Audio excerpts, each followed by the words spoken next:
السلام علیکم ورحمۃ اللہ وبرکاتہ۔ جیسا کہ ہم سب جانتے ہیں کہ گزشتہ کچھ دنوں میں فلسطین کے حالات بہت زیادہ خراب ہو چکے ہیں اور وہاں پر شدید بربریت اور ظلم ڈھایا جا رہا ہے۔ اور اس سلسلے میں جب ہم پاکستان میں دیکھتے ہیں، کسی اور مسلم ملک میں دیکھتے ہیں، تو لوگوں کے اندر یہ جذبہ تو ہے کہ ہم اپنے فلسطین میں موجود بہن بھائیوں کی مدد کریں، لیکن پھر بھی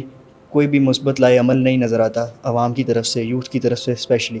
اور ہر کوئی ایک دوسرے کو بلیم کر رہا ہے کہ یار یہ علماء کی غلطی ہے، یہ حکمرانوں کی غلطی ہے، یہ عوام کی غلطی ہے۔ ہر کوئی بجائے اس کے کہ کوئی مثبت لائے عمل بنایا جائے، ہر کوئی ایک دوسرے کو الزام تراشی کر رہا ہے۔ تو یہی سوال میں نے اپنے ایک استاد کے سامنے رکھا، شیخ عبداللام زیدی، جو کہ خود ایک عالم دین ہے۔ ان سے میں نے پوچھا کہ شیخ، عوام میں یہ جو تاثر پایا جا رہا ہے کہ ہر کوئی اسپیسیفکلی علماء کو بلیم کر رہا ہے، تو انہوں نے آگے سے بہت ہی پیارا جواب دیا جو کہ میں آپ لوگوں کے سامنے رکھنا چاہوں گا۔ انہوں نے کہا کہ اکثر آپ لوگوں نے نوٹ کیا ہوگا، خاص طور پہ پاکستانی معاشرے میں، کہ جب بھی کسی بھی گھر پہ کوئی مصیبت آتی ہے یا ان کے ساتھ کوئی حادثہ پیش آتا ہے، تو بجائے اس کے کہ وہ فیملی اس حادثے، اس پریشانی سے ڈیل کرے،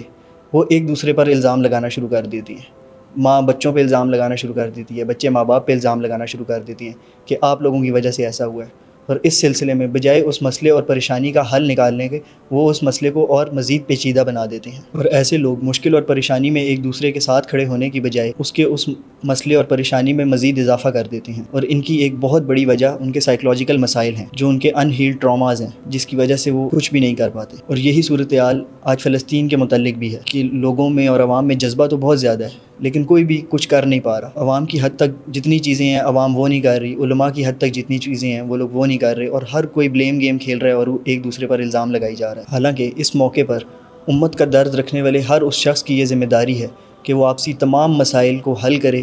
حل نہیں بھی کر رہا تو ان کو فی الحال اگنور کرے اور اپنا ٹوٹل فوکس اس چیز پہ رکھے کہ یار میں کس طرح سے فلسطین کی مدد کر سکتا ہوں، اور اس سلسلے میں نہ علماء کو گالیاں دے، نہ عوام کو گالیاں دے، نہ حکمرانوں کو گالیاں دے، بلکہ خود اپنی استطاعت میں اس کی جتنی بھی چیزیں ہیں، خواہ وہ بائیکاٹ ہو، دعائیں ہوں، اویئرنیس پھیلانا ہو، ان کو کسی طریقے سے بھی فنڈز پہنچانا ہو، جو جو عوام کر سکتی ہے، ان کو باقی تمام امت کا درد رکھنے والے لوگوں کے ساتھ مل کے اس ٹائم پر ایک یکجا مہم چلانی پڑے گی، اور تب ہی شاید ہم فلسطینیوں کے لیے کچھ کر سکیں۔ ہمارے مسلمان بہن بھائی غزہ میں مر رہے ہیں اور اس چیز کا ہمیں شدید دکھ ہے، لیکن ہم ہرگز ایسا کوئی قدم نہیں اٹھائیں گے کہ ہم غزہ کے ساتھ ساتھ کسی ایک اور مسلم ملک کو بھی ایسی صورتحال میں مبتلا کر دیں کہ وہاں پر بھی شدید بمباری ہو، وہاں پر بھی عوام کا یہی حال کر دیا جائے۔ اپنے اس غصے کو طاقت میں تبدیل کریں اور معاشرے میں فلسطین کے حوالے سے ایک مثبت رویہ اختیار کریں، اور تمام لوگوں کے ساتھ مل کر کوئی نہ کوئی مہم چلائیں۔ اور اس کے ساتھ ساتھ جہاں پر ہم یہ بات کر رہے ہیں کہ یار علماء کو برا بھلا کہنے کی بجائے ان کے ساتھ مل کر کام کیا جائے، وہیں پر ایسے لوگ بھی اور ایسے مولوی اور ایسے علماء بھی موجود ہیں جنہوں نے منافقت کا اظہار کیا ہے، خاص طور پہ وہ مداخلہ جو کہ عرب ممالک میں بیٹھے ہوئے ہیں، اور بجائے اس کے کہ فلسطین میں موجود مسلمانوں کی حمایت کریں، الٹا وہ اسرائیل کی حمایت کرتے رہے ہیں۔ تو ایسے مولویوں کو ایکسپوز کرنا ضروری ہے، ایسے علماء کو ایکسپوز کرنا ضروری ہے،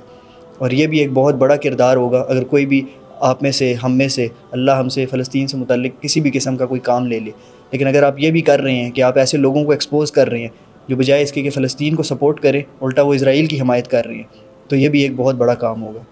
آخر میں اللہ تعالیٰ سے دعا ہے کہ اللہ تعالیٰ فلسطینیوں کے لیے،